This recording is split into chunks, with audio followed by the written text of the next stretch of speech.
Bom dia. Como estamos? Da última vez que eu estive por aqui, foi para falar sobre artes plásticas, né? Falamos de vanguardas europeias. Hoje a gente vai falar de literatura, vai falar de romantismo. A primeira coisa que a gente precisa enxergar quando fala de romantismo é que a palavra romantismo, romântico, romance, ela pode assumir diversos significados, né? Até hoje, a gente usa a palavra romantismo, ou usa a palavra romântico, para se referir aos outros, ou para se referir a si mesmo. Fulano é romântico. Fulana não gosta muito de romantismo. Tem alguém aqui que se julga romântico? Galera que se julga romântico, levanta o braço aí. O número... Tudo bem, nós temos muita gente. Eu tenho percebido por aí que parece que está meio fora de moda se assumir como romântico. A galera parece que associa o romantismo a qualidades que não quer ver em si. O que caracteriza uma pessoa romântica? Por que até hoje a gente diz que fulano é romântico ou eu sou romântico? Porque antes de ser uma escola literária, antes de ser uma escola artística, o romantismo é, na verdade, um estado de espírito, uma forma de se colocar no mundo, uma forma de se filtrar a realidade, uma forma de enxergar as coisas. Realismo também, diga-se de passagem, né? Assim como há pessoas que se dizem românticas, há pessoas que se dizem realistas. Então, romantismo e realismo foram escolas literárias que se desenvolveram no século XIX. O romantismo, como escola, se manifestou na primeira metade do século XIX, o realismo se manifestou na segunda metade do século XIX. Mas, como estado de espírito, eu posso enxergar o romantismo em obras muito anteriores ao romantismo escola literária. Como eu posso enxergar o romantismo hoje? Como estado de espírito, eu posso enxergar o realismo em obras muito anteriores às obras publicadas no século XIX. E eu ainda posso enxergar hoje. Então, o estado de espírito, ele vem de antes do século XIX, de antes da escola, e continua até hoje, embora a escola já tenha acabado, já tenha encerrado o seu ciclo de predominância. Claro, ela deixou herança aos autores que vêm depois, mas como escola, ela já se encerrou. E aí, vamos lá. Pessoal aí que se diz romântico. O que caracteriza um espírito romântico? É fofo? É sensível. De fato, uma pessoa romântica é uma pessoa que tem uma sensibilidade mais extremada, tem uma sensibilidade mais à flor da pele. E aí, uma pessoa que tem uma sensibilidade mais extremada, uma pessoa que tem uma sensibilidade mais à flor da pele, se dói de tudo, né? Tudo dói mais intensamente no espírito romântico. Quem é muito sensível tem essa tendência a se doer por tudo, tem essa tendência a se doer mais intensamente, porque tudo lhe toca mais profundamente, tudo lhe toca num plano pessoal, porque muitas vezes essa sensibilidade está associada também a um egocentrismo. O romântico é um egocêntrico. O romântico gira em torno do próprio eu. O romântico acha que tudo gira em torno dele. Ele acha que todas as pessoas, de alguma forma, estão sempre observando, prestando atenção, olhando, julgando, avaliando, como se ele fosse o centro do universo, como se ele não conseguisse passar, né, discretamente entre as pessoas. Às vezes, ele vai para os extremos. Tem romântico que se acha demais, tem romântico que se diminui demais. Mas mesmo aquela pessoa que diz, eu sou o cara, eu sou o bonzão, eu sou o máximo, é egocêntrico. Aquela pessoa que diz, eu sou um merda, ninguém me ama, ninguém me quer, o mundo é contra mim, é um egocêntrico também. Tanto o cara que se acha demais, quanto o cara que se deprecia demais, são egocêntricos. Porque o tempo todo é como se as coisas girassem em torno dele. Às vezes o mundo não está nem aí para ele, ele olha aí o mundo me julgando, olha aí o mundo me avaliando. E o mundo, nunca nem vi. Então, o romântico, ele é egocêntrico, o romântico, ele é sensível, o romântico, ele é passional. Como assim passional? Ele se deixa levar pelas emoções. No espírito romântico, as emoções predominam sobre a razão. Por ele ser egocêntrico, por ele ser sensível ao extremo, por ele ser passional, ele normalmente é dramático. Pode prestar atenção que o romântico tudo faz uma cena. Ele é exagerado. Além disso, o romântico ele tende a idealizar demais as coisas. O romântico costuma ser um sonhador. O romântico costuma ser um idealista. Agora, como a realidade nunca se aproxima demais daquilo que a gente idealiza, como a realidade é muito diferente daquilo que a gente idealiza, é comum vir o quê? Depois da idealização, após o choque com a realidade, a frustração, a decepção, a desilusão, e aí um certo pessimismo. Então, muitas vezes, o romântico é um chorão também, porque ele acaba desenvolvendo uma visão negativa a respeito da realidade, porque a realidade nunca é compacta, se compactua, reflete aquilo que ele idealizou. Então, essas coisas caracterizam o espírito romântico. Eu tenho certeza que tem mais gente aqui que traz consigo essas características do que aquelas que levantou o braço. Aquelas que levantaram o braço se assumiram como românticas e provavelmente identificaram em si algumas ou todas dessas características. Mas algumas pessoas que não levantaram talvez estejam pensando, opa, não é que eu idealizo demais as coisas mesmo? Não é que eu sou sonhador mesmo? Não é que eu sou dramático mesmo? Então, o espírito romântico ele ainda é muito forte entre nós. A ideologia que o romantismo, como escola literária, vendeu, ainda é muito forte entre nós. Ela deixou uma série de mitos que ainda vivem vivos, me desculpem a redundância,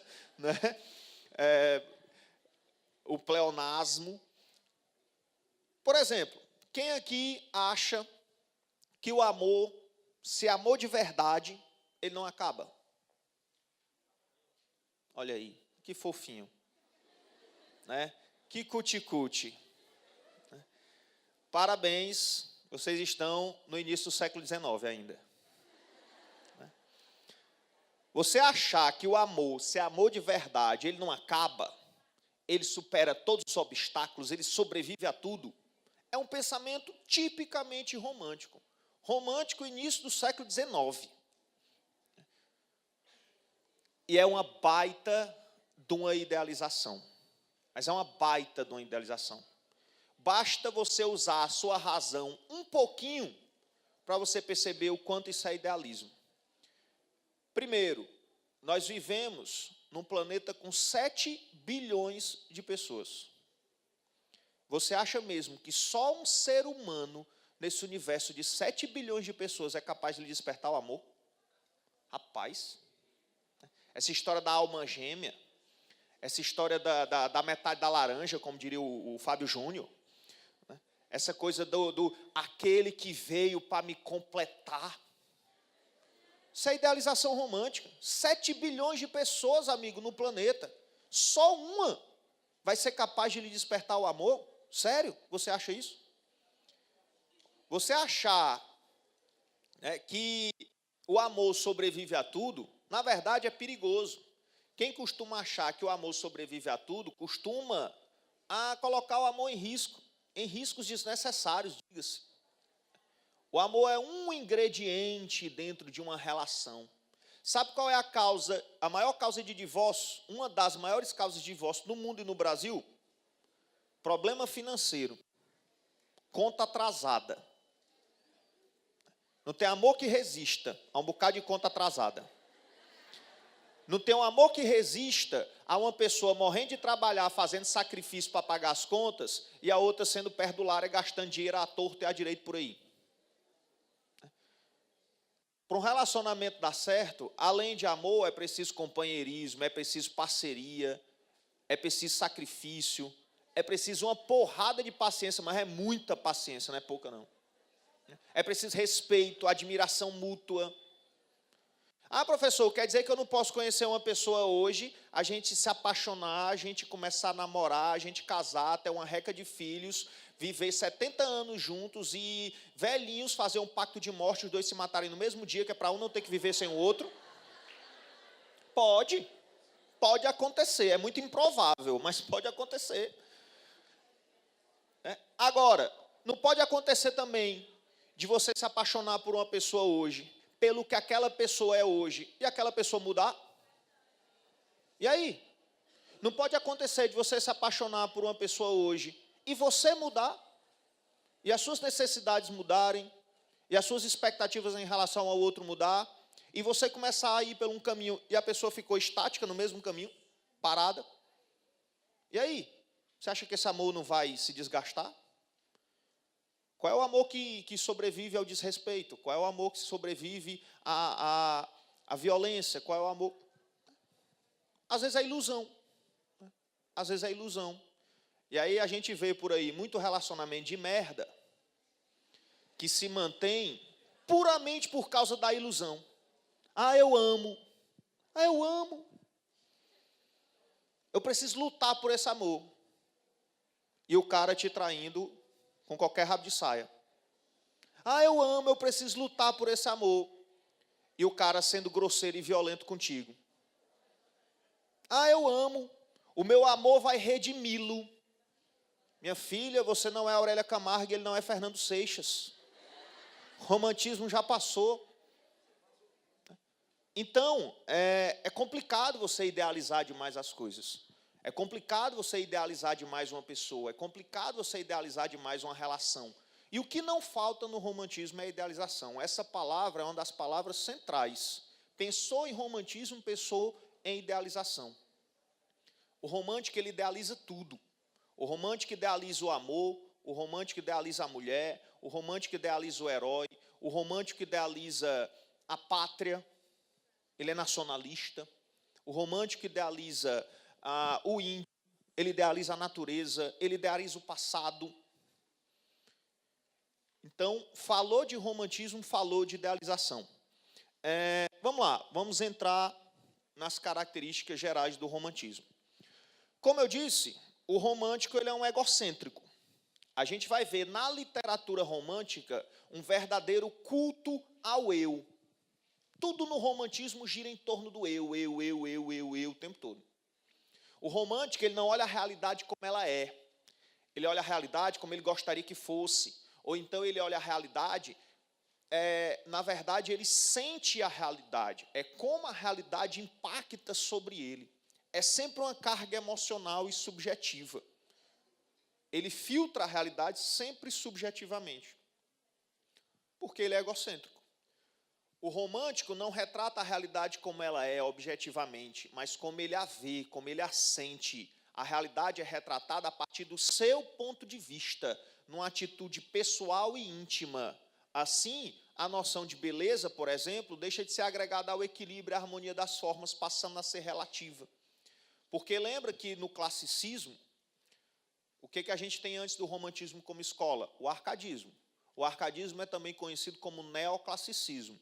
E no arcadismo, no neoclassicismo, há um padrão de beleza, que é dado pela perfeição, pelo equilíbrio, pela harmonia das formas. O romântico não. Se ele é subjetivo, se ele é individualista, se tudo passa pelo filtro do eu dele, então as coisas começam a ficar mais relativas, certo? Inclusive o padrão de beleza. Embora, quando ele vai caracterizar personagens, a personagem é sempre top das tops. A Aurélia Camargo, personagem de Senhora José de Alencar, ela não é só muito bonita. Ela é a mais bonita de todas. A Lúcia, de Lucília, do José de Alencar, ela não é só muito bonita. Ela é a mais bonita de todas. Isso é que é idealizar. Eu dizer, o meu namorado é muito lindo, a minha namorada é muito linda. Isso é idealização? Não. A pessoa pode realmente ser muito linda. E você pode enxergá-la muito linda, apesar de que outras pessoas talvez não enxerguem. Agora, você dizer, o meu namorado é o mais lindo de todos, aí isso é idealizar. Ilogismo, primado do sentimento em detrimento da razão, exalta-se os sentidos, e tudo que é provocado pelo impulso é permitido. O romântico, ele valoriza a espontaneidade. O romântico oscila entre a alegria e a melancolia, entre o entusiasmo e o tédio. Supervalorizam-se o amor, a virgindade, o sentimento nostálgico, a melancolia e o sonho. Certo?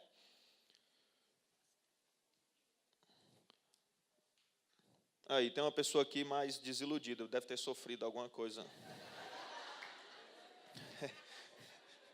Vai passar, viu? A verdade é que até o amor é uma reação química, ou seja, acaba. Olha aí.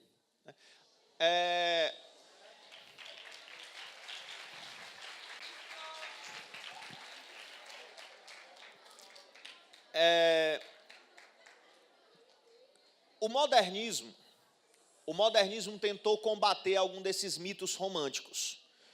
O romantismo criou o mito do amor à primeira vista. Lembra quem leu Senhora aqui? Quem leu Lucília?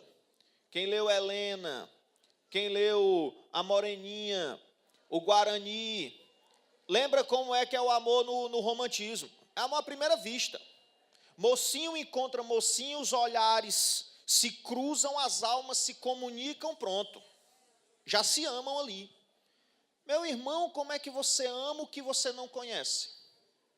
Como é que você ama o que você não conhece? Se você ama o que você não conhece, você ama aquilo ou a ideia que você construiu daquilo? A ideia. Você só pode amar uma pessoa, de fato, quando você convive amorosamente com ela. Professor, ele é meu amigo. Professor, a gente estuda junto desde o fundamental, a gente faz todos os trabalhos juntos, a gente senta lado a lado no colégio, eu visito a casa dele, ele visita a minha casa. Ok, vocês já se agarraram? Vocês já namoraram? Não. Então você não conhece. Você conhece como amigo, você não conhece como amante. E aí? Quantas vezes você idealiza uma pessoa, é afim, apaixonada, louca, quando vai ficar, dá aquele beijo, chega murcha, sem graça. E aí, quando você começa a namorar com a pessoa, aí é que você vai conhecer as manias, aí é que você vai conhecer os defeitos, aí é que você vai ver uma relação de posse se estabelecendo, e ciúme. Então, você só amar a pessoa pelas qualidades é muito fácil. É muito fácil amar alguém porque a pessoa é bonita, porque a pessoa é inteligente, porque a pessoa é divertida, porque a pessoa é bacana. O desafio de qualquer relacionamento é amar uma pessoa apesar dos defeitos. E a gente só conhece os defeitos quando a gente convive intimamente. Se eu conheço os defeitos e mesmo assim eu quero estar e compartilhar os meus dias com aquela pessoa, aí eu amo. Antes disso, é só idealização. E sim, o amor acaba. Não é o que diz o Vinícius de Moraes, poeta modernista? Que não seja imortal posto que é chama, mas que seja infinito enquanto dure. O modernismo revisa essa visão romântica de que o amor não acaba. Ele mostra que o amor acaba sim. O meu amor pela pessoa pode acabar, pode se transformar numa amizade, pode se transformar em raiva, pode até se transformar em desprezo. O que não acaba para o moderno? A nossa capacidade de amar, a nossa vontade de amar. Eu vou amar sempre. Eu quero amar sempre, mas o alvo do meu amor pode mudar. Então, é idealização. A gente chega já de novo na idealização. Olha aí, o ilogismo primado do sentimento em detrimento da razão. Próxima, idealização e exagero. o romântico busca a perfeição, porque idealizar é ver como perfeito. Quando eu digo, ela é a mulher ideal, ela é a mulher perfeita. Aquele trabalho é o trabalho ideal, é o trabalho perfeito. Você acha que existe trabalho perfeito? Você acha que existe mulher perfeita? Você acha que existe lugar perfeito? Época perfeita? Não existe nada perfeito. Então, idealizar é ver como perfeito. Idealizar é não enxergar os problemas, os defeitos, as falhas. Professor, qual é o contrário de idealizar? É analisar criticamente. Quem é que analisa criticamente as coisas? É o realista. O realista, ele analisa criticamente. Professor, analisar criticamente é só meter o pau, é só apontar defeito? Não. Analisar criticamente se tem qualidades, eu percebo as qualidades. Mas se tem defeitos, eu também percebo os defeitos. Idealizar, tudo é lindo, tudo é maravilhoso. Pode prestar atenção que, normalmente, em momentos nacionalistas, e o romantismo, a gente vai já chegar lá também, é extremamente nacionalista, há uma idealização da pátria. Lembra aí qual era o lema da ditadura militar de 64? Brasil, ame-o ou deixe-o. Ou você ama como é, ou você só elogia, ou você só exalta, ou vaza. Falar mal, apontar problema, é prisão, é tortura, é exílio, é morte. Na ditadura não tinha corrupção. Claro, ninguém podia falar mal. Você está idealizando a ditadura, sério. Não tinha corrupção. A gente não vê um escândalo de corrupção nos jornais na ditadura. Claro, os jornalistas não podiam. Os jornais eram censurados previamente. Quantos jornalistas foram torturados? Quantos jornais foram fechados? Teve jornalista que morreu na cadeia, como Vladimir Herzog, não lembram não? Então, o Brasil ame ou deixe, ou você exalta, ou você idealiza, ou você só vê as qualidades, ou vaza. Se for para falar mal aqui, é chibata. O romântico busca a perfeição. Assim idealiza o amor, a mulher, o passado, a natureza, a pátria. O professor idealiza a natureza, idealiza a natureza. A natureza é vista pelo romântico como lugar de pureza. A sociedade é corrupta, a sociedade é viciada, a sociedade não reflete os valores que eu trago em mim. Porque o romântico, ele se acha um gênio incompreendido. O romântico, ele vê em si valores que a sociedade perdeu, que a sociedade não reconhece. E aí ele foge da sociedade para a natureza. Uma natureza exótica, uma natureza inóspita, uma natureza selvagem. É por isso que o romântico tem atração pela floresta, é por isso que o romântico tem atração pelo mar, é por isso que o romântico tem atração pelo deserto. Ele tem atração por ambientes inóspitos. O que é o inóspito? É o sem vida. Veja que é uma fuga radical. Ele normalmente vai fugir sozinho para uma natureza inóspita e selvagem. Se ele conseguir conquistar o amor da vida dele, aí os dois vão fugir juntos para um isolamento em meio à natureza, porque a natureza purifica. Então, quando o romântico sente que a sua vida lhe oprime, quando o romântico sente que a sua vida lhe sufoca, aí ele foge para a natureza. Tem uma palavrinha, coloco aí já. Mas como as duas características estão relacionadas, vamos logo ligá-las. O que é essa fuga que o romântico faz? É o escapismo. O escapismo é a fuga da realidade. É o desejo de evasão. Então, eu idealizo a natureza. Se eu idealizo a natureza, no momento em que a minha vida me oprime, no momento em que a minha vida me sufoca, eu fujo para a natureza. Porque a natureza me acolhe, porque a natureza me embala, porque a natureza me purifica espiritualmente. A natureza tem um protagonismo muito forte no romantismo. A natureza no romantismo, inclusive, é trabalhada subjetivamente. Como assim a natureza é trabalhada subjetivamente? Se eu estou triste, a natureza se mostra sombria e melancólica, refletindo o meu estado de espírito. Se eu estou alegre, a natureza se mostra alegre também, efusiva, refletindo o meu estado de espírito. Isso é enxergar a natureza subjetivamente. Eu vou enxergar as coisas a partir de como eu me sinto, não de fato como as coisas são. Então, idealização da natureza, idealização da pátria, e aí a natureza acaba sendo uma rota de fuga. O romântico escapa para a natureza. Professor, oh meu Deus, tanta gente sofrendo. Como se conquista uma pessoa que é mais pela razão do que a emoção? Aí, recadinhos do coração, né? É indireta, está aqui a pessoa.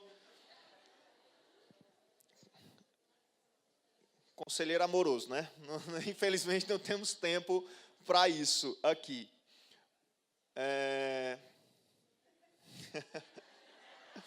Faz o tanto de gente.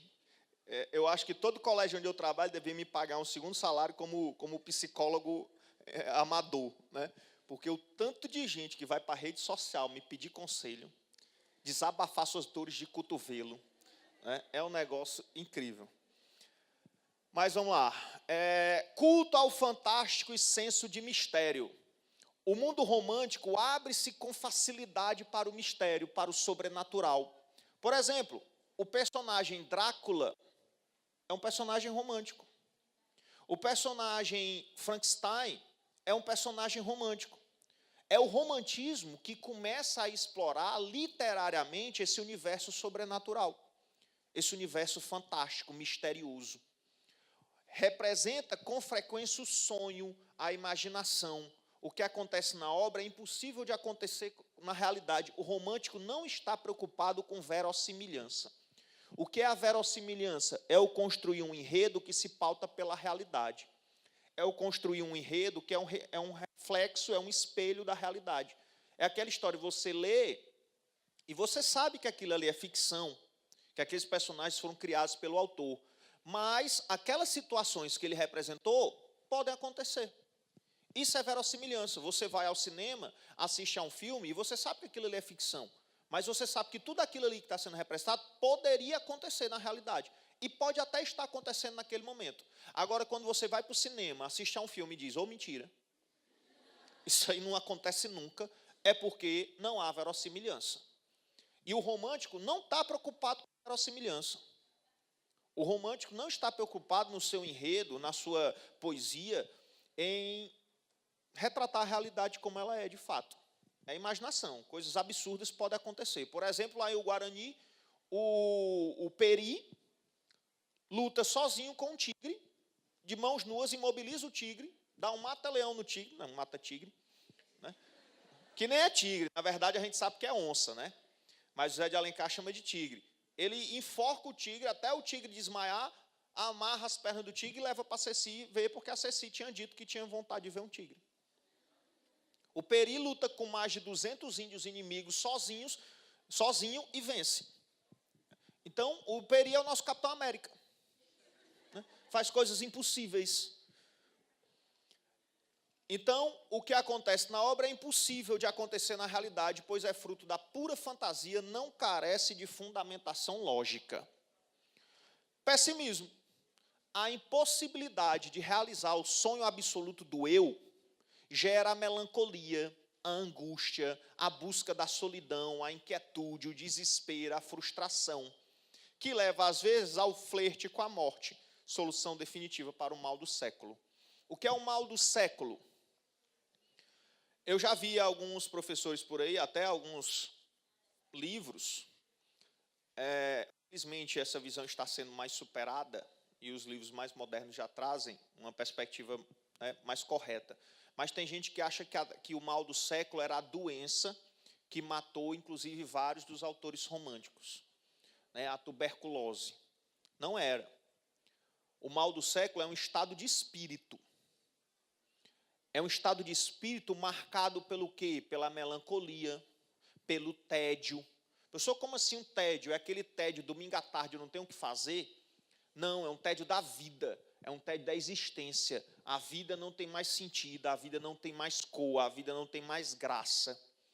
Então, o mal do século é esse estado de espírito, marcado pelo sofrimento, pela melancolia, pelo tédio. E que acaba culminando no escapismo, na fuga da realidade. E no flerte com a morte, porque a morte é a fuga última. Escapismo. Diante do tédio da vida, o romântico deseja evadir-se, fugir da realidade para o mundo de sonho e fantasia, para um passado que pode ser histórico ou individual, para a natureza exótica ou para a morte. Vamos lá falar do escapismo romântico. O espírito romântico ele pode utilizar diversas rotas de fuga. Como hoje, alguns espíritos românticos continuam usando muitas rotas de fuga. Inclusive, várias que eram usadas no século XIX continuam a ser usadas hoje. Por exemplo, lembra do Vou Beber para Esquecer? Um espírito romântico, que é mais sensível, portanto, que é mais dramático, portanto, que sofre mais intensamente, em vez de enfrentar a realidade e os problemas, ele foge. E muita gente, e muito espírito romântico foge para a bebida, e foge para a droga. Então, o romantismo, ele exalta a vida boêmia. Em várias obras, em vários poemas, a vida boêmia é exaltada. É uma vida de farra, é uma vida de bebida, é uma vida de orgias. Então, o romântico exalta essa vida boêmia, essa vida de farra, de bebida, de droga, de vício. Porque é uma rota de fuga. Outra rota de fuga, o sonho, a fantasia. Olha lá, essa pergunta aqui é interessante, eu já respondo as outras. Professor, como esse movimento ocorreu em períodos de revoluções? Exemplo, a Revolução Industrial.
Porque o artista, ele reflete a época, ele reflete a sociedade, mas ele não se vende completamente.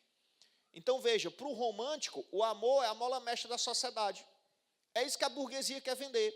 O amor é a mola mestra da sociedade. Só que, enquanto isso, os casamentos eram arranjados. Só que, enquanto isso, era o pai da garota que decidia com quem ela se casar para poder integrar a família a um nome mais tradicional, para poder juntar duas famílias mais ricas. Enfim, o casamento virou comércio, o casamento virou negócio, o casamento virou jogo de interesse. Então, enquanto idealisticamente se pensava que o amor devia mover as pessoas, que tudo devia ser motivado pelo amor, a realidade era completamente outra. Por isso vem o conflito, por isso vem a desilusão, por isso vem o pessimismo. Lembra de Senhora? Senhora não é isso? A trama do Senhora não é exatamente o casamento como um comércio, o casamento como ascensão social. A Aurélia Camargo é pobre.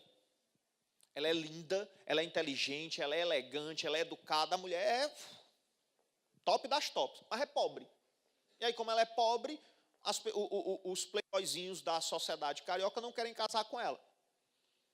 O Fernando Seixas se apaixona por ela, mas deixa a Aurélia para ficar com outra mulher, cujo pai oferece 30 contos de réis para ele. Aí, de repente, a Aurélia ganha uma herança e fica podre de rica. Na hora em que a Aurélia fica podre de rica, chove pretendente atrás dela.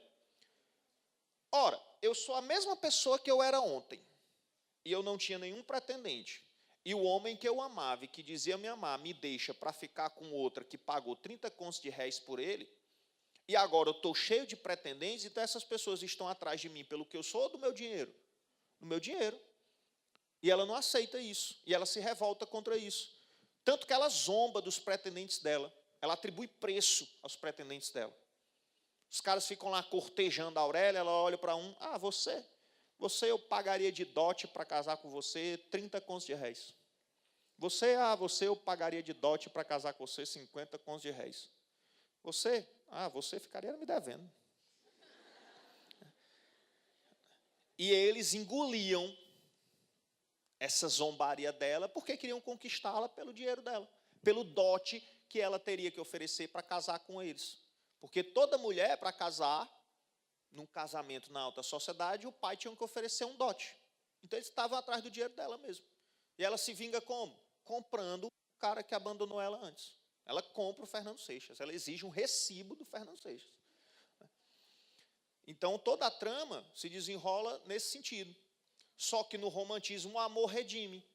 O Fernando Seixas, que era um cara interesseiro e fútil, vai ser redimido pelo amor da Aurélia e vai se tornar uma pessoa decente e digna de amar e ser amada. Então o amor redime. Isso foi tão forte, a gente de novo, a gente cai na história da idealização. Você achar que isso é só o que a gente vê. Você conhece o cara, você sabe que o cara é cafajeste, você sabe que o cara é galinha, você sabe que o cara é machista. Mas aí lá no fundo você pensa, mas é porque ele nunca me teve.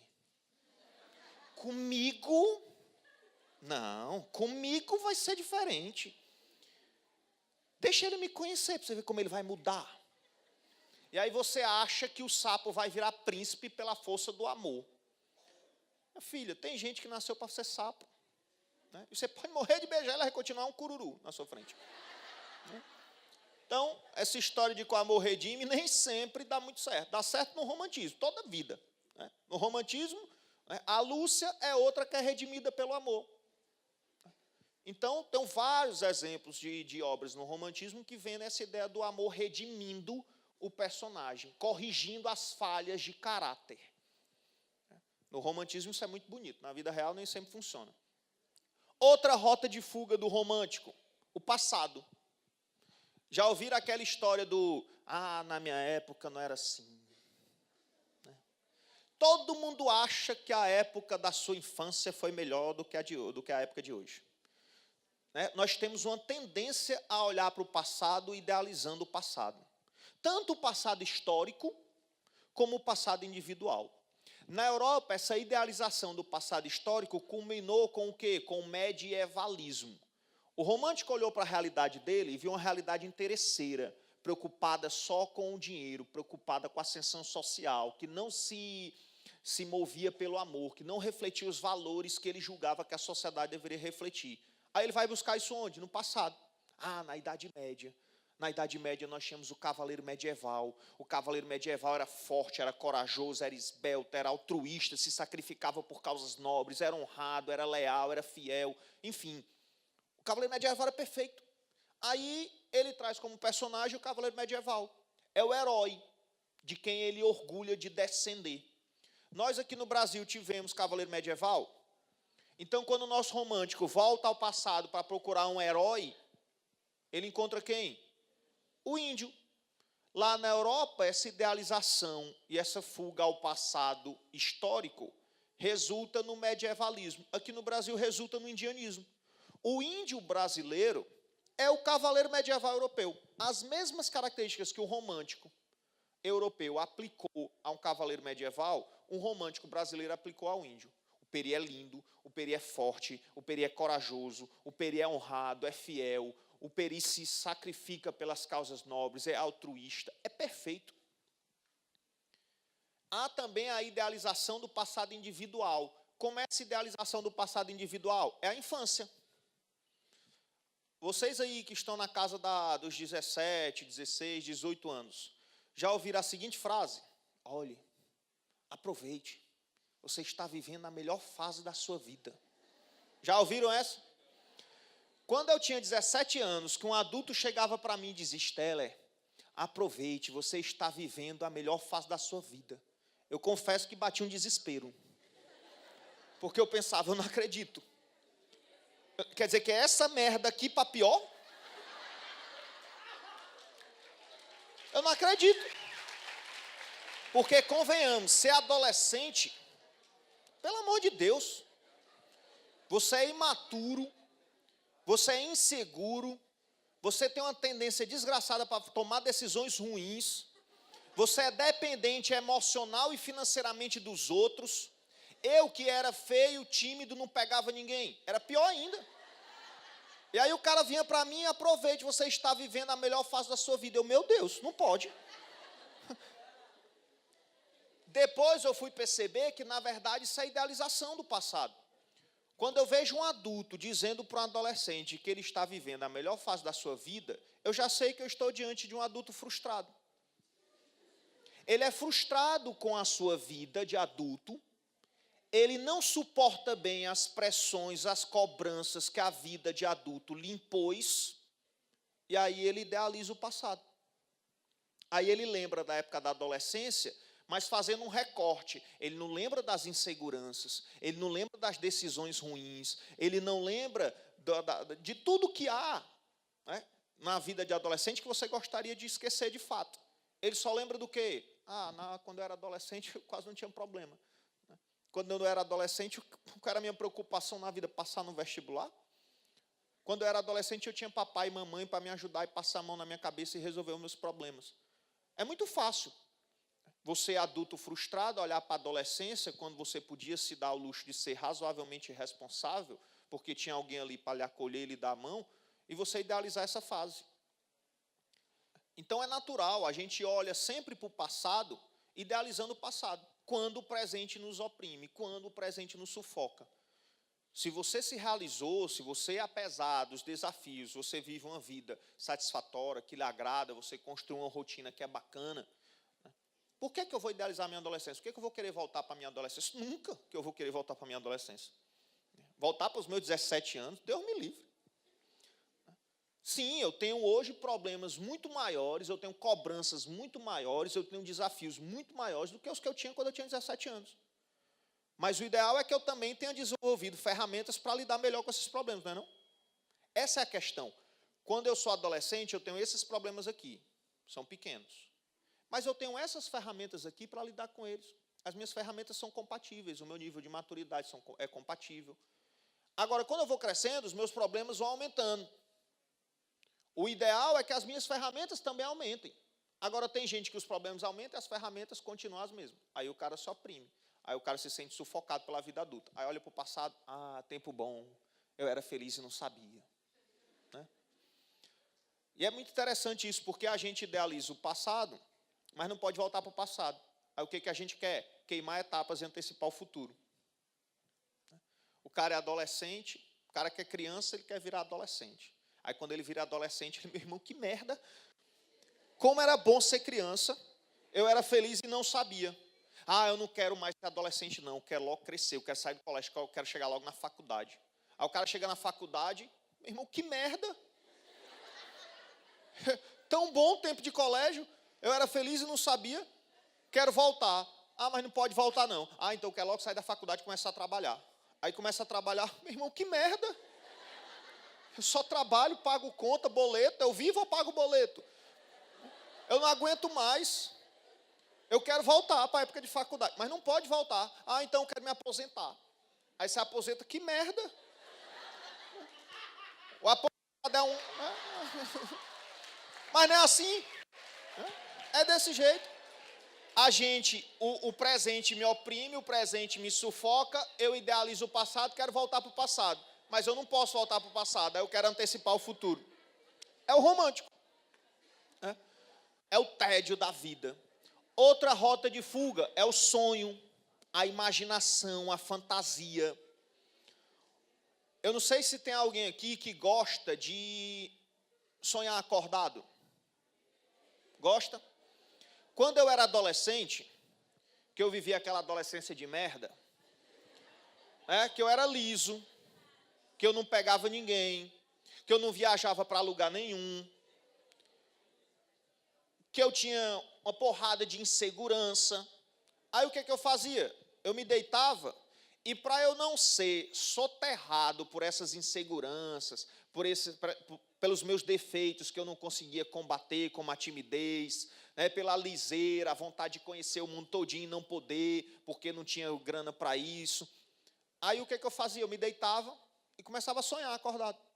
eu começava a criar enredos e histórias na minha cabeça, onde eu não era inseguro, onde eu pegava todo mundo, onde eu viajava o mundo todinho. Né? E aí me vinha uma paz e eu conseguia dormir tranquilo. Né? Então, cansei de sonhar acordado. Né? Outra forma de escapismo, por meio da imaginação, era a literatura. Na minha adolescência, era enfiado com a cara no livro, lendo, vivendo por meio da vida dos personagens. Como a minha vida era um tédio, como a minha vida era monótona e sem graça, tome literatura. Eu ia ler, ia rodar o mundo, ia viver aventuras com os meus personagens preferidos. Hoje, a gente tem muito mais ferramentas para fazer isso. A gente tem a literatura, mas a gente tem a internet, a gente tem o videogame, a gente tem a televisão, Netflix. Agora, pare e pense um pouquinho. Se todo o tempo livre que você tem, você está de cara num livro, é porque a sua vida é uma merda. Se todo o tempo livre que você tem, você está deitado, assistindo Netflix, assistindo televisão, fazendo temporada de série, maratona de série, é porque a sua vida social é uma merda. Ah, é normal, vez ou outra não sai uma série massa que eu adoro, eu vou aqui fazer uma maratona. Agora, todo o tempo livre, meu irmão, que tu tem, tu tá de cara no videogame. Todo o tempo livre que tu tem, tu tá de cara na televisão, tu tá de cara no livro. Então é porque a sua vida social é uma merda, você tem que dar um jeito nisso aí. Você não tem amigos para ir jogar um futebol, para jogar um vôlei, para dar uma volta, para tomar um suco de uva, né, para namorar, sei lá. Mas na adolescência isso é comum. Eu espero que para vocês também depois melhore.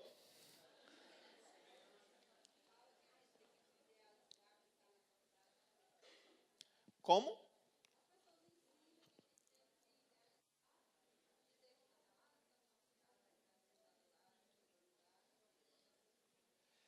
Assim, ensina, mas assim, na verdade, é por isso que eu digo, é muito complicado você idealizar as coisas. Eu não sei se a galera que é mais velha aqui já passou por isso. Quando a gente é criança, e até quando a gente é adolescente, a gente idealiza muito ser adulto, né? A gente quer ser adulto. E às vezes eu me pego pensando, será que eu já sou adulto? Quando é que você vira adulto? O que é ser adulto? É pagar suas próprias contas? Eu pago as minhas próprias contas desde 18 anos. O que é ser adulto? É comprar um carro? É comprar uma casa? O que é ser adulto? É casar e ter um filho? Um garoto de 12 anos pode ter um filho. Então, o que é ser adulto?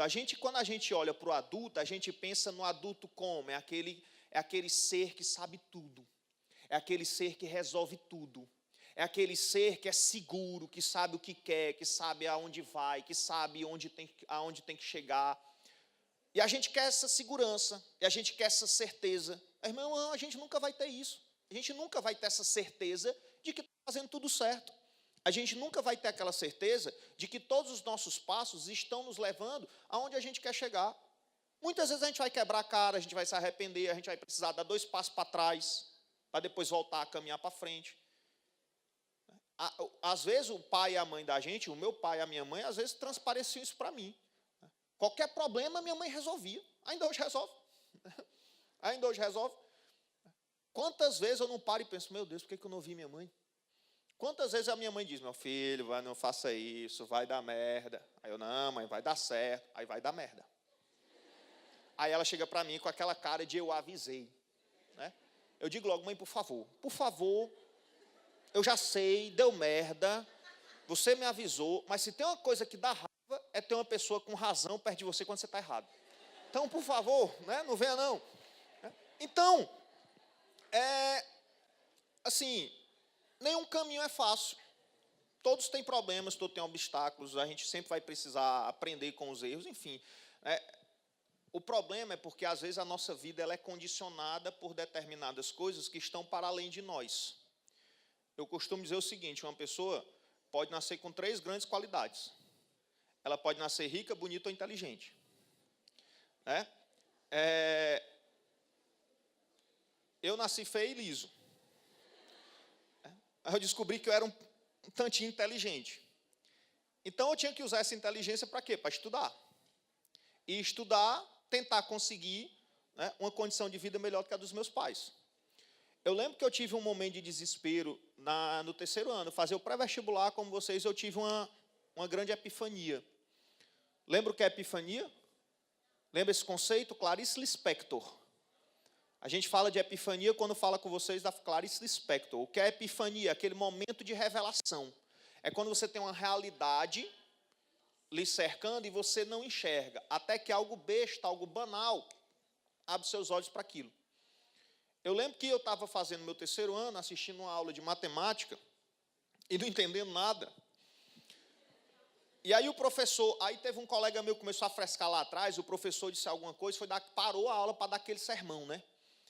E aí teve algo que ele disse, que deu um estalo aqui na minha cabeça. Meu Deus.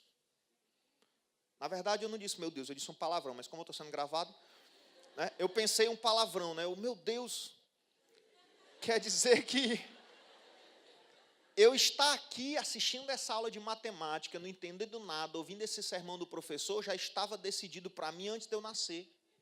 Ah, professor, é o fado, é o destino, é Deus. Não, é a sociedade. Na hora que papai e mamãe se encontraram, tiveram uma noite de luxúria e me conceberam, eles já determinaram, olha, nós vamos ter um filho, então nós vamos ter que morrer de trabalhar muito, para poder dar uma boa educação para o nosso filho.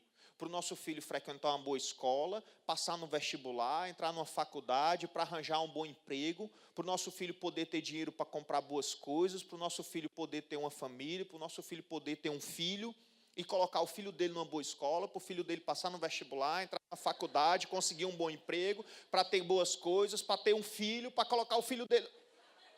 Meu Deus, é isso que me aguarda? É isso. Quer dizer que é esse moto contínuo? Quer dizer que eu vou viver. Aí eu pensei, eu passei a minha infância entre quatro paredes estudando, passei a minha adolescência entre quatro paredes estudando, vou passar o início da minha vida adulta entre quatro paredes estudando, para conseguir um emprego, passar a vida entre quatro paredes de um escritório, trabalhando, mal sabia que continuaria entre quatro paredes de uma sala de aula, para ganhar dinheiro, para ter coisas, para depois ter uma família, para colocar meu filho numa escola, para ele repetir o mesmo processo que eu. Será que vale a pena? Aí eu não vi sentido naquilo. Estou ficando desesperado aqui. A gente precisa encontrar um sentido. Eu encontrei um sentido fazendo o que eu faço. A minha vontade, quando eu cheguei àquela conclusão, era fazer como romântico. Chutar o pau da barraca e cair no mundo. Chutar o da barraca, romper com as convenções e escapar para o mundo. Não fiz isso, né? Estou aqui. Encontrei outros sentidos. De que forma? Me preocupando menos com coisas. Né? Ok, eu gosto de ganhar dinheiro. Dinheiro é muito bom. Porque o dinheiro me proporciona coisas que eu sempre quis, né? E que eu não podia. Então, hoje, com o dinheiro que eu ganho, eu posso ajudar a minha família. Hoje, com o dinheiro que eu ganho, eu posso ajudar algumas pessoas que eu nunca nem vi. Todo mês eu pego lá meu dinheirinho, pego R$400, vou no mercantil, compro comida, monto umas cestas básicas, subo um morro e vou doar. Ah, é pouco? É pouco. Mas é o que eu posso fazer com o pouco que eu ganho também. Eu posso viajar, que é o que eu sempre quis fazer quando era adolescente, e eu faço o que eu gosto. Ah, tem problemas na minha profissão? Tem muitos. Tem dia que eu penso em não aguento mais, eu não quero mais dar aula, não quero ser mais professor, porque está cada vez mais difícil ser professor, os alunos estão cada vez mais mimados, as escolas virando cada vez mais empresas. Sim, a minha realidade também me oprime, também me sufoca às vezes. Mas eu gosto do que eu faço. Então, eu encontro forças, encontro energia, encontro sentido. Né? A gente tem que encontrar sentido na nossa rotina. Todo mundo vai viver a sua rotina. E a sua rotina, muitas vezes, vai lhe sufocar, vai lhe oprimir. Agora, se você não é capaz de enxergar coisas bonitas, coisas boas, coisas leves no seu dia a dia, aí a vida é uma merda. Aí você vai querer, de fato, escapar e fugir. Alguns fogem para a droga, alguns fogem para o sonho e para a fantasia, alguns fogem para a natureza, outros flertam com a morte. Aí é a fuga última do romântico. O tema da morte é muito forte no romantismo. Quantas mocinhas românticas não terminaram morrendo? Lembra que no romance romântico você tem duas possibilidades de final. Ou o final feliz, mocinho e mocinha conseguem vencer os obstáculos, casamento, happy end. Ou o final trágico. Os obstáculos que a vida impõe a eles são maiores do que as suas forças, eles não conseguem enfrentá-los, não ficam juntos e alguém morre no final. E normalmente é a mocinha. A Lúcia morre no final, a Iracema morre no final, a Helena morre no final, a Inocência morre no final. Morre por quê, professor? Se mata? Não. Perde o gosto pela vida. Perde o gosto pela vida, se priva de viver e definha até a morte. Mas isso é uma saída que eu, particularmente, acho bonito no romantismo. No romantismo é bonito.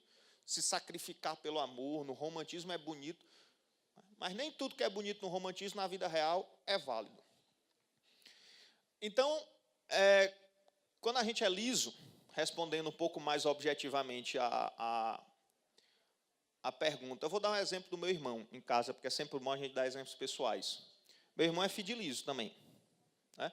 O meu pai é liso quebrado. Quem pagou o colégio dos meus irmãos a vida inteira fui eu. Do mais velho, desde criancinha, da outra ainda está estudando, ainda estou pagando. E quando meu irmão completou, fez o 3º ano, ele queria fazer arquitetura. Só que eu olhava para as notas dele, eu disse, cara, tu nunca gostou de estudar, teu negócio é ficar jogando videogame. Às vezes a sensação que eu tive é que eu gastei uma porrada de dinheiro contigo a vida inteira à toa, e tu quer fazer arquitetura, tu não vai passar em arquitetura. Tu não vai passar arquitetura. Ah, e por que eu não posso ir para a Unifor? E quem vai pagar a Unifor para ti? Eu? Tá ficando doido? Se eu ganhasse na Mega Sena hoje e não soubesse o que fazer com o dinheiro, eu ainda não ia pagar a Unifor para ti. Porque tu não merece? Ah, mas é meu sonho. Cara, infelizmente, filho de liso tem que adiar o sonho às vezes. Teu pai não pode se sustentar. Teu pai te sustenta com sacrifício e precisando de mim e do teu outro irmão para ajudar na criação de vocês. A comprar roupa. Se eu não comprar roupa para ti, não tem roupa. Então, meu sonho. Irmão, passa no que tu conseguir passar no Enem, vai fazer uma faculdade, vai arranjar um bom emprego, vai pagar tuas contas, vai deixar de ser um peso dentro de casa, aí depois tu sonha. Depois que você tiver um bom emprego, depois que você estiver pagando as suas contas, depois que você não for um peso financeiramente falando dentro de casa, porque infelizmente seu pai não tem condição, aí com o seu dinheiro você paga um cursinho, estuda, cria vergonha na cara, estuda, para passar na universidade pública e fazer arquitetura. Então, às vezes, a gente tem que ser pragmático. A gente tem que ser pragmático. Ah, meu sonho é passar em medicina. Ok, eu consigo, com a condição que eu tenho, com a base que eu tive a vida inteira, com o tanto de sacrifício que eu fiz, passar em medicina?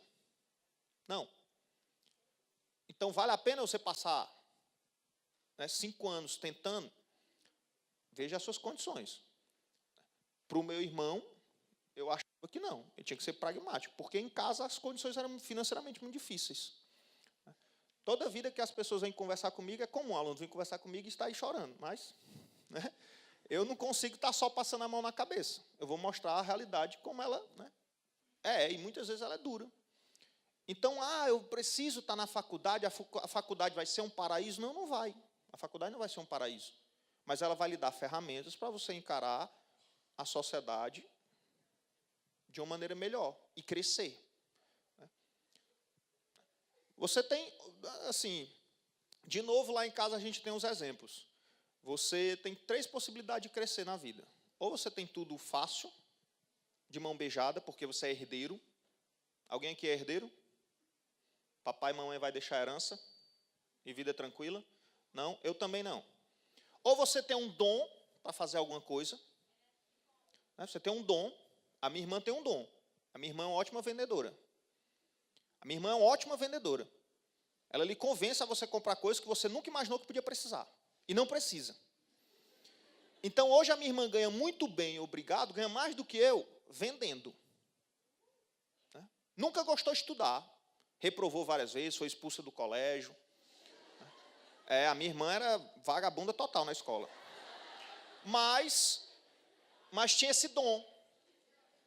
Ela vende seguro. Vende seguro no banco. Eu não tenho dom para nada. Não sabia fazer nada particularmente bem. enxerguei que a minha única alternativa era estudar. Então, vou estudar. E ainda hoje eu não faço outra coisa na minha vida, eu não sei estudar. Quer armar um atentado contra mim, no meu tempo livre, você me encontra num café de livraria com um livro na mão, o computador ligado, estudando e lendo. E aí o meu irmão nem tinha dom para fazer nada, nem gostava de estudar. Resultado, a vida inteira contando moeda. É mais um que eu preciso ajudar, algumas vezes. Então, são 3 opções. Agora, depois de mais velho, foi que ele criou um pouquinho mais de vergonha na cara. E aí passou a estudar, para concurso, passou no concurso, hoje é bombeiro. Mas demorou para o meu irmão pegar no tranco. Precisou apanhar muito da vida, para perceber que sem estudo, ele não ia conseguir avançar. Para perceber que sem estudo, ele ia ficar dependendo dos outros a vida inteira. E meu irmão, depender dos outros é muito ruim. É horrível. É horrível você depender de pai e da mãe. Imagina você depender lá na vida, depois de adulto, já está dependendo de um tio, está dependendo do irmão, está dependendo de um padrinho. Às vezes a gente precisa, todo mundo em algum momento precisa, mas você vai passar a sua vida inteira dependendo dos outros, a sua vida inteira contando moeda, porque tem preguiça de sentar na cadeira e estudar, porque tem preguiça de lutar para alcançar seus objetivos. Então, meu irmão demorou para pegar no tranco. Hoje ele está melhor, mas passou o início da vida adulta dele todinho frescando. E jogando fora as oportunidades, jogando fora o sacrifício que a minha mãe fez por ele. Mas, enfim, né, aula de autoajuda, vocês ficam me desviando do foco. Né? Concentra. Culto à natureza. A natureza adquire uma posição central no romantismo. Ela é o lugar de refúgio, puro e intocado, que o sujeito romântico busca para curar-se espiritualmente. Associada a essa ideia ao mito do bom selvagem de Rousseau, do homem bom vivendo em estado de natureza. Tem-se ainda a perspectiva da natureza como símbolo da grandeza da pátria, reforçando o nacionalismo. Então, a natureza, no romantismo, é símbolo da grandeza da pátria. O cara idealiza a natureza para idealizar a nação. Assim como ele idealiza o índio para idealizar a nação. O índio é o herói nacional, a natureza é o símbolo da grandeza da pátria. Pintura romântica. O romantismo procurou criar mitos e heróis nacionais. Está aí o mito do Dom Pedro I, herói do Independência e Morte. Mas vamos aqui. Perguntaram das gerações da poesia romântica, eu não respondi porque estava aqui no nosso programa. A poesia romântica tem 3 gerações. Quando eu falo geração, é porque uma sucede à outra, uma vem depois da outra. Qual é o contexto em que o romantismo se desenvolve? É o contexto de independência do Brasil. O Brasil era colônia de Portugal, ficou independente. Mas havia uma cultura nacionalista no Brasil? Não. Era preciso criar. Era preciso cultivar o nacionalismo. Aí entra o romantismo. Porque eles entendiam o seguinte, não adianta de nada eu me tornar independente de Portugal, politicamente, sem eu me tornar independente culturalmente. Não adianta de nada a minha cultura continuar refletindo a cultura de Portugal. Então, para os românticos, emancipação política e emancipação cultural e literária são 2 faces da mesma moeda. Por isso, a primeira geração do romantismo é a nacionalista. Por isso, os primeiros poetas do romantismo se atraíram tanto pelos temas que lhes permitiam exaltar, engrandecer, idealizar a pátria. Por isso, o nacionalismo no romantismo é um nacionalismo que a gente vai chamar ufanista. É um nacionalismo exacerbado, é um nacionalismo exagerado. Então, quando a gente fala de ufanismo, a gente está falando disso, desse nacionalismo exagerado, exacerbado. Então, olha lá quais são as gerações românticas.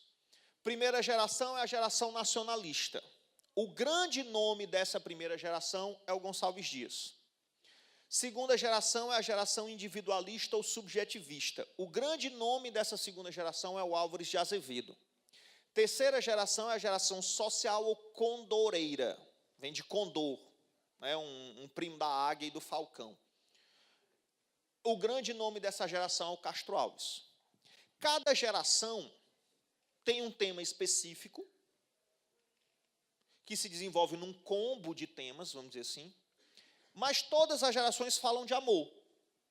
Toda geração romântica vai falar de amor e de mulher. Eles vão falar em perspectivas diferentes, mas vão falar. Então, veja, Primeira geração, nacionalismo, Gonçalves Dias. Qual é o tema específico dessa geração? É o nacionalismo.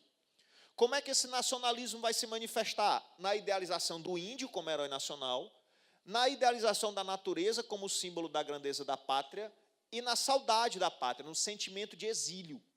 Esses autores, muitos deles, moraram fora, moraram na Europa, se educaram na Europa. E aí a distância do Brasil reforçava o nacionalismo. E vários poemas cantam a saudade de casa, a saudade da pátria. Qual é o poema mais famoso a cantar isso? A Canção do Exílio. Minha terra tem palmeiras, onde canto sabiá. Não permita, Deus, que eu morra sem que eu volte para lá. É o sentimento de exílio, é a saudade da pátria. E, além do tema específico do nacionalismo, eles vão falar de amor impossível. Segunda geração, geração subjetivista ou individualista. Grande nome, Álvares de Azevedo. Tema específico, é o mal do século. É o tédio, é o pessimismo, é o sofrimento, é o escapismo. Então, esses temas, eles são muito mais trabalhados na segunda geração pelo Álvares de Azevedo do que nas outras. E, além disso, o Álvares de Azevedo vai falar do medo do amor. Professor, como assim medo do amor? Na verdade, isso aí é um eufemismozinho. Eles não têm medo de amar, do sentimento amor. Eles têm medo do quê? Do sexo.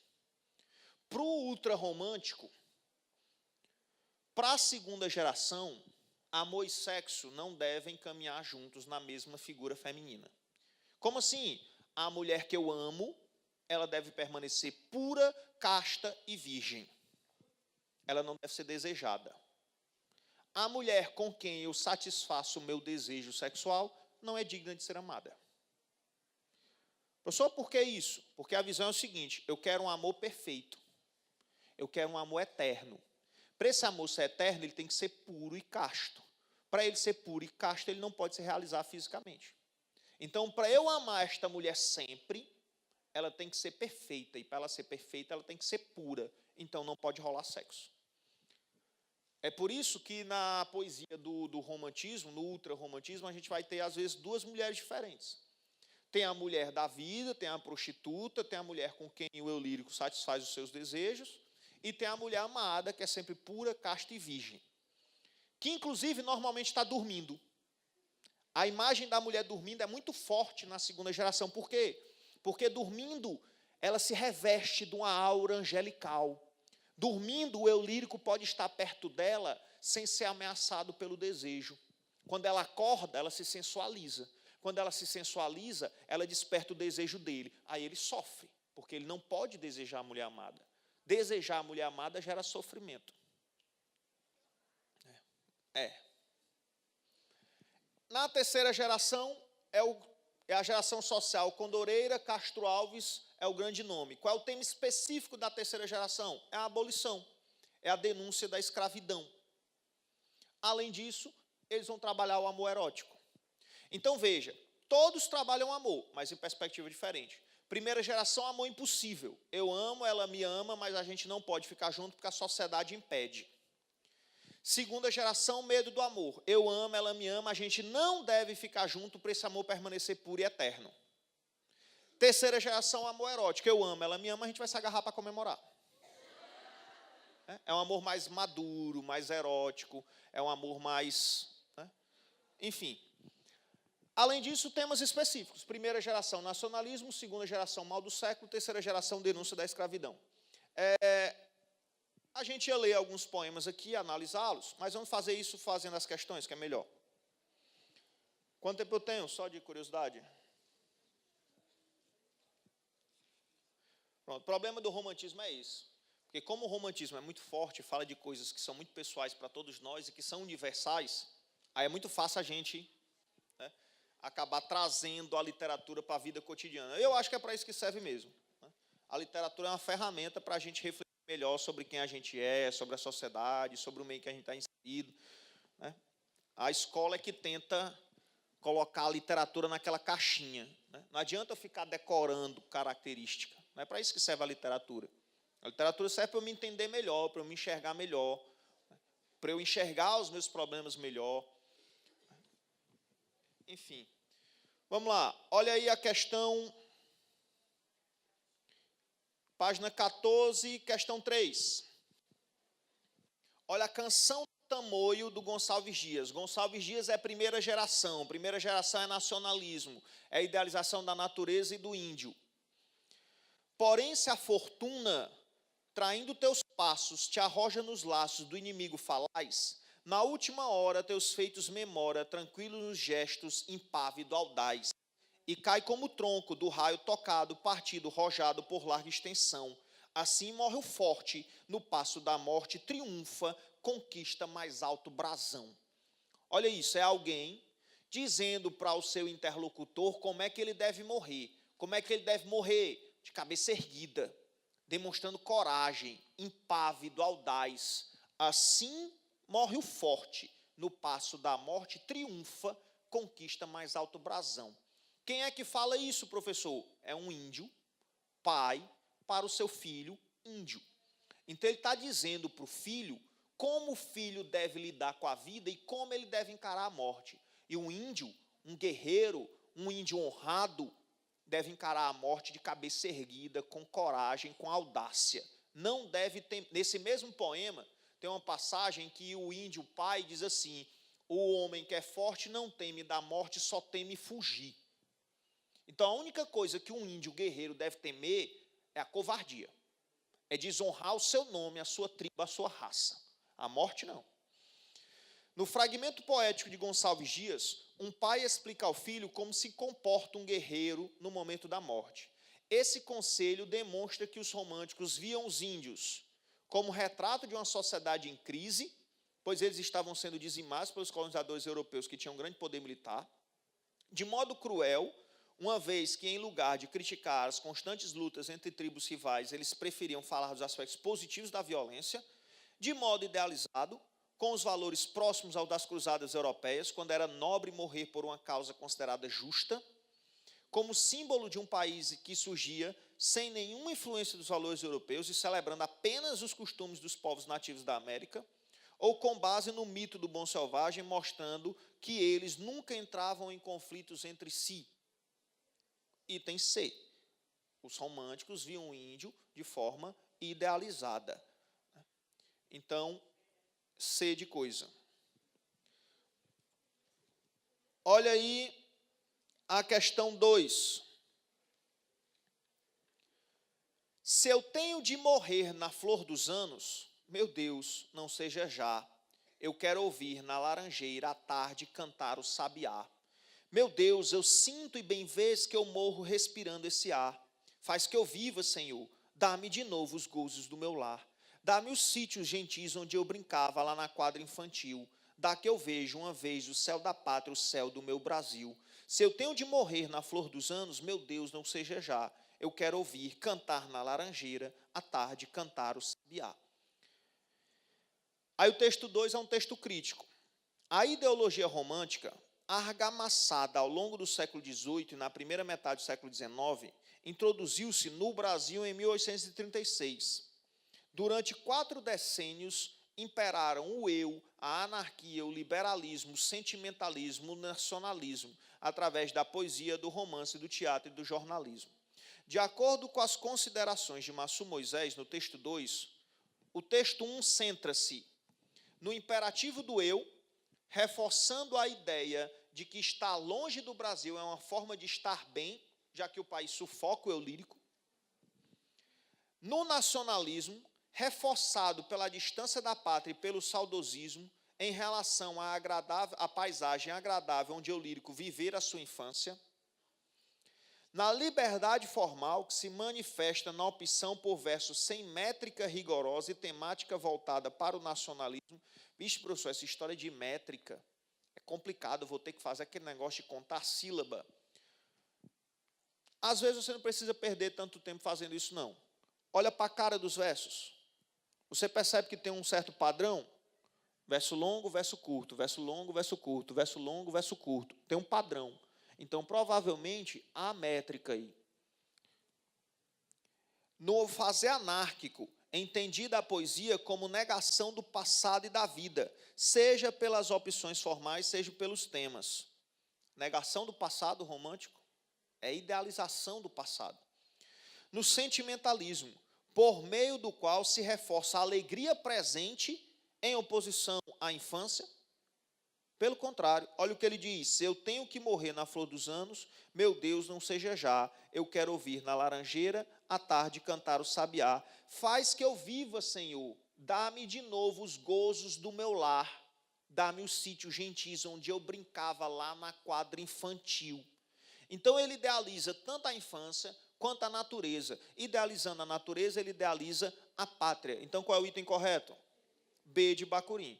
No nacionalismo, reforçado pela distância da pátria e pelo saudosismo, em relação à paisagem agradável onde eu lírico viver a infância. Está aí, ó. Está aí a idealização da pátria por meio da idealização da natureza, está aí a idealização do passado por meio da idealização da infância. Certo? Então, vimos aí características as que a gente comentou bastante. Olha a questão 4. Soneto. Ó páginas da vida que eu amava. Olha o dramatismo do romântico. Tudo romântico é um ó. Ó céus, ó mar, ó Deus, ó albatroz. Ó páginas da vida que eu amava. Rompei-vos, nunca mais tão desgraçado. Ardei lembranças doces do passado. Quero rir-me de tudo que eu amava. E que doido que eu fui, como eu pensava em mãe, amor de irmã, em sossegado adormecer na vida acalentado pelos lábios que eu tímido beijava. Embora é meu destino, em treva densa dentro do meu peito a existência finda, presinto a morte na fatal doença. A mim a solidão da noite infinda, possa dormir o trovador sem crença. Perdoa minha mãe, eu te amo ainda. A produção de Álvares de Azevedo, segunda geração, está ali, situa-se na década de 50, período conhecido na literatura como ultrarromantismo. Nesse poema, a força expressiva da exacerbação romântica identifica-se com o amor materno, que surge como possibilidade de salvação para o eu lírico, saudosismo da infância, indicado pela menção às figuras da mãe e da irmã, construção de versos irônicos e sarcásticos apenas com a aparência melancólica, presença do tédio sentido pelo eu lírico, indicado pelo seu desejo de dormir, ou fixação do eu lírico pela ideia da morte, o que o leva a sentir um tormento constante. E tem é de herói. Então está aí o ultrarromantismo, o escapismo através da morte por conta do pessimismo. Olha aí a questão 6. Na questão 6, nós temos uns poeminhas, uns versinhos do Casimiro de Abreu. Casimiro de Abreu é segunda geração, ó, é Medo do Amor. E temos uns versinhos do Castro Alves. Castro Alves é terceira geração, ó, é amor erótico. Só você saber que o Castro Alves é amor erótico e que o Casimiro de Abreu é medo de amor, você já responde a questão. Mas vamos ler o texto. Quando eu te fujo e me desvio cauto da luz de fogo que te cerca, ó bela, contigo dizes, suspirando amores, meu Deus, que gelo, que frieza aquela. Entenderam aí? A mulher o procura, demonstra que gosta dele, e ele foge dela. Quando ele foge dela, ela pensa que ele é frio, que ele foge dela porque ele é frio. E aí ele responde, como te enganas? Meu amor é chama que se alimenta no voraz segredo, e se te fujo é que te adoro louco. És bela, eu moço, tens amor, eu medo. Ele foge dela porque não a ama? Não, ele ama, só que ele também sente desejo. E aí o desejo é uma ameaça para o amor, por isso ele precisa fugir, porque ele sente que se ele não fugir, ele vai se render ao desejo e ameaçar o amor. Isso aí é o quê? É o medo de amar. Ele foge dela porque é afligido pelo desejo, porque o desejo é que é uma ameaça à pureza do amor. Então, és bela, eu moço, tens amor, eu medo. Agora, olha o Castro Alves. Boa noite, Maria. Eu vou-me embora. A lua nas janelas bate em cheio. Opa! A lua nas janelas bate em cheio. É alta noite. E ele vai embora do quarto da Maria? Se ele vai embora do quarto da Maria, ele é casado com a Maria? Não. Então, ele é amante da Maria. Ele é namorado da Maria. Mas os dois estão juntos no quarto dela. Boa noite, Maria. É tarde. Não me apertes assim contra teu seio. Olha a Maria. Ele dizendo, é tarde, Maria, eu preciso ir embora. E a Maria abraçando, beijando. Boa noite, e tu dizes, boa noite, mas não digas assim por entre beijos, não me digas descobrindo o peito, mar de amor onde vagam meus desejos. Olha a Maria. Boa noite, Maria, eu vou embora, é tarde. A Maria, boa noite. Como é que vai, né? Então, perceberam a diferença aí dos dois sujeitos líricos? No primeiro poema, nós temos o medo de amar. O desejo não é vivido, o desejo é temido e causa angústia no eu, diante da mulher amada. No segundo poema, o desejo é vivido, a relação amorosa é erótica. A mulher não só é erotizada, como ela toma a atitude de seduzir o cara. Danadinha a Maria. Casimiro de Abreu e Castro Alves são dois dos maiores nomes da poesia romântica brasileira, mas apesar de pertencer à mesma escola literária, suas obras guardam grandes diferenças entre si, uma vez que, no texto 1, para evitar a realização do amor, o eu lírico apela para a razão. É pela razão? O que diminui a subjetividade do texto. Diminui? Está errado já. O texto 1 revela o medo de amar, mais precisamente o medo da realização física do amor, e contrasta com a visão mais erotizada da mulher e do amor presente no texto 2. Ponto. Certo?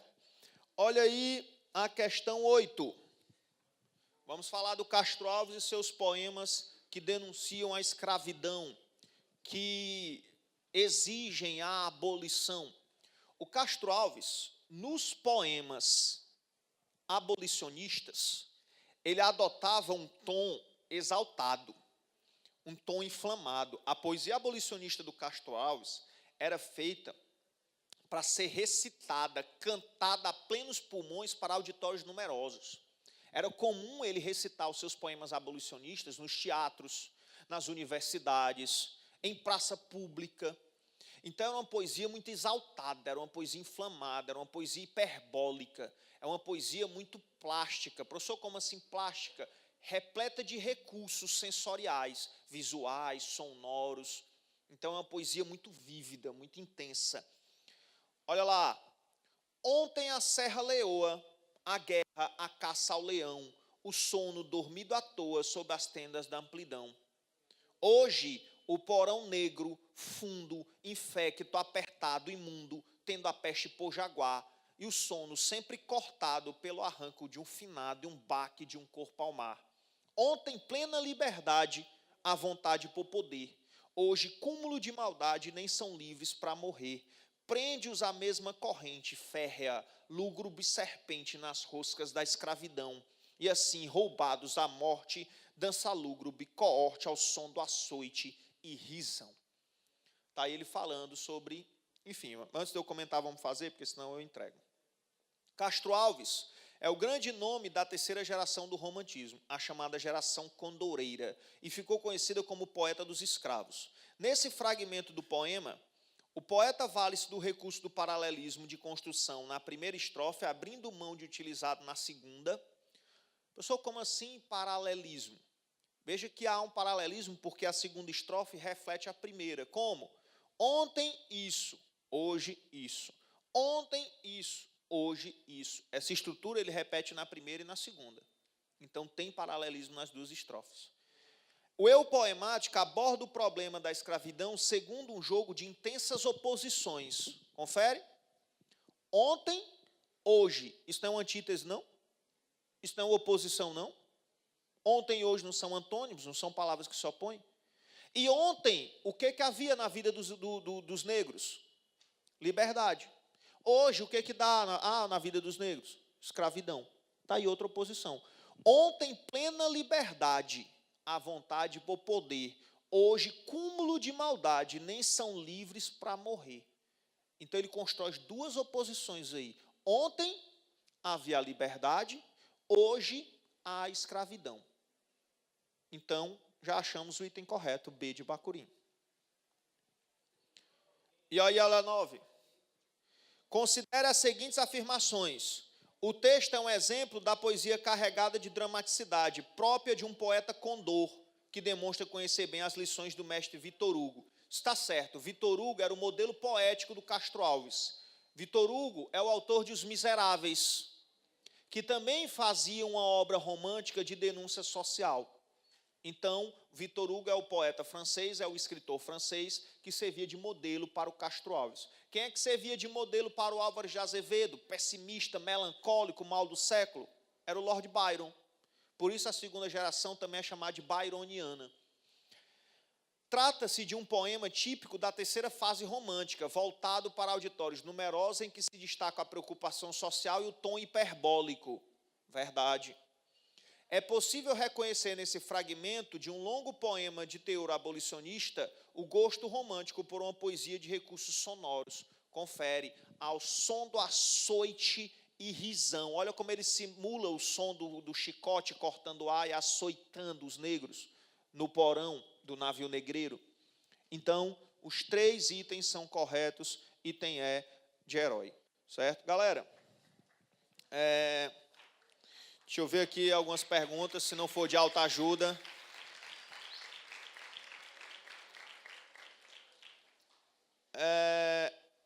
É por causa da mulher idealizada ser intocável que surgiu o triângulo amoroso?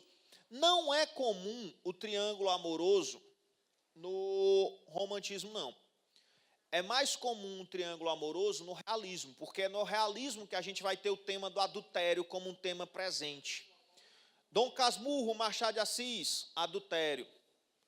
Memórias Póstumas de Brás Cubas, Machado de Assis, adultério. O Cortiço Naturalista, do Aloysio Azevedo, adultério. Então, o triângulo amoroso, que resulta muitas vezes no adultério, é um tema muito mais do realismo e do naturalismo do que do romantismo, certo? Galera, romantismo é uma aula muito legal, muito rica, 1h20, 1h10, é muito pouco tempo para a gente falar de tantas coisas, e é natural essas perguntas que ficam trazendo a coisa para a nossa vida cotidiana, para o nosso dia a dia, para a nossa realidade, mas deu para a gente falar de muita coisa, deu para a gente fazer várias questões. O básico é isso. Isso é o que você não pode deixar de saber, certo? Façam o restante das questões em casa, o gabarito está lá, e o restinho de final de semana, o pessoal que está com dor de cotovelo aí, vai passar, viu? Sempre passa.